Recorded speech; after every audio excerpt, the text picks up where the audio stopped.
आपने कभी श्रीमद् भागवत का जो नाम है ना, भागवत, इस नाम पर विचार किया कि इसका नाम भागवत क्यों पड़ा? इस ग्रंथ का नाम भागवत क्यों पड़ा? आपने विचार किया? अच्छा, भागवत शब्द में कितने अक्षर हैं? 4। भा ग व त, 4 अक्षर हैं। और इसके पहले क्या कहते हैं? श्रीमद् भागवत। तो श्री का अर्थ होता है लक्ष्मी, श्री का अर्थ होता है राधा, श्री का अर्थ होता है प्रेम, श्री का अर्थ होता है लक्ष्मी का भंडार, राधा का भंडार जो राधा की कृपा का भंडार है,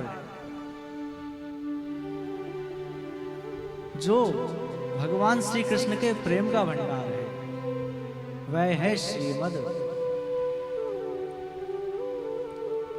और भागवत 4 अक्षर हैं। तो ऐसे समझिए, ऐसे समझिए कि यहां एक दुकान लगी हुई है। समझने के लिए कह रहा हूं मैं। यहां एक दुकान लगी है, मैं बेचने वाला हूं और आप सब खरीदने वाले हैं। परंतु बेचने के लिए केवल मेरे पास 4 ही वस्तु हैं। कौन कौन सी? भा से भक्ति, गा से ज्ञान, वा से वैराग्य और ता से त्याग। भागवत, भक्ति, ज्ञान, वैराग्य और त्याग, इसका भंडार है श्रीमद् भागवत।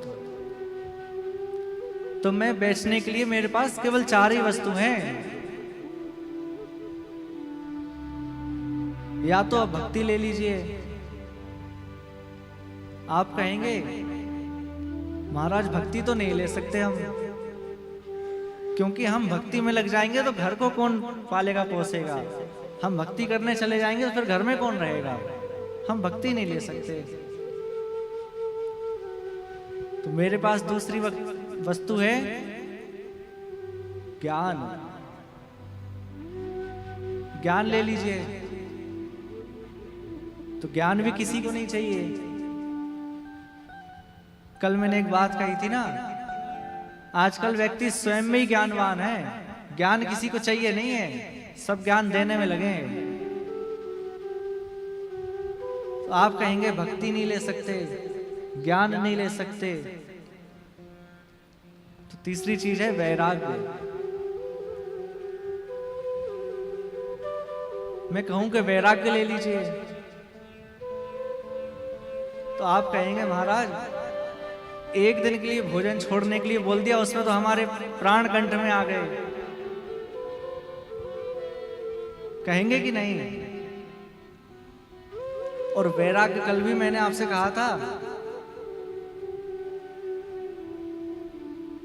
कि शरीर से छोड़ना त्याग होता है और मन से छोड़ना वैराग्य होता है। आप किसी वस्तु का त्याग कर सकते हैं पर वैराग्य नहीं हो सकता।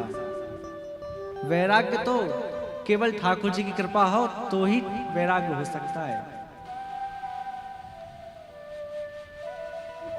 तो आप कहेंगे भक्ति नहीं ले सकते, हम ज्ञान भी नहीं ले सकते, वैराग्य तो ले ही क्यों?